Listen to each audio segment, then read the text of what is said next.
এখানে দেখো এই যে টাইটেলটা, trucks turned away stranded at ports. এই যে এখানে টার্ন অ্যাওয়ে, এটা হচ্ছে একটা গ্রুপ ভার্ব। টার্ন শব্দের অর্থ হচ্ছে যে উল্টে দেওয়া।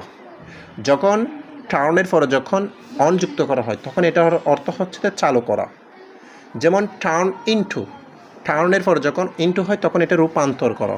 যখন এখানে টার্নের পরে যখন অ্যাওয়ে হয়েছে তখন এটার অর্থ হচ্ছে যে থামিয়ে দেওয়া, আটকিয়ে দেওয়া। অর্থাৎ এখানে বোঝানো হচ্ছে যে ট্রাকস টার্নড অ্যাওয়ে, অর্থাৎ ট্রাকগুলোকে আটকিয়ে দেওয়া হয়েছে। এর পরবর্তীতে এখানে স্ট্রেন্ডের যে শব্দটা আছে, এই স্ট্রেন্ডের শব্দের অর্থ হচ্ছে যে যেটা আটকিয়ে যাওয়া, আটকিয়ে গিয়ে একেবারে জটলায় বেঁধে যাওয়া, অনেকগুলো একসাথে হওয়া। অর্থাৎ অ্যাট পোর্টস, পোর্টস বন্দরের মধ্যে। অর্থাৎ এখানে বোঝানো হচ্ছে ট্রাকগুলোকে আটকে দেওয়া হলো, যার কারণে বন্দরের মধ্যে অনেকগুলো একসাথে হয়ে গেল।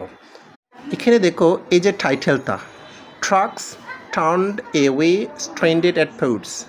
এই যে এখানে টার্ন অ্যাওয়ে, এটা হচ্ছে একটা গ্রুপ ভার্ব। টার্ন শব্দের অর্থ হচ্ছে যে উল্টে দেওয়া। যখন টার্নের পরে যখন অন যুক্ত করা হয় তখন এটার অর্থ হচ্ছে যে চালু করা। যেমন টার্ন ইনটু, টার্নের পরে যখন ইনটু হয় তখন এটা রূপান্তর করা। যখন এখানে টার্নের পরে যখন অ্যাওয়ে হয়েছে তখন এটার অর্থ হচ্ছে যে থামিয়ে দেওয়া, আটকিয়ে দেওয়া। অর্থাৎ এখানে বোঝানো হচ্ছে যে ট্রাকস টার্নড অ্যাওয়ে, অর্থাৎ ট্রাকগুলোকে আটকিয়ে দেওয়া হয়েছে।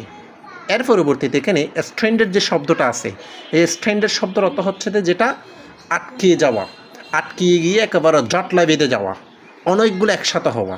অর্থাৎ অ্যাট পোর্টস, পোর্টস বন্দরের মধ্যে। অর্থাৎ এখানে বোঝানো হচ্ছে ট্রাকগুলোকে আটকে দেওয়া হলো, যার কারণে বন্দরের মধ্যে অনেকগুলো একসাথে হয়ে গেল।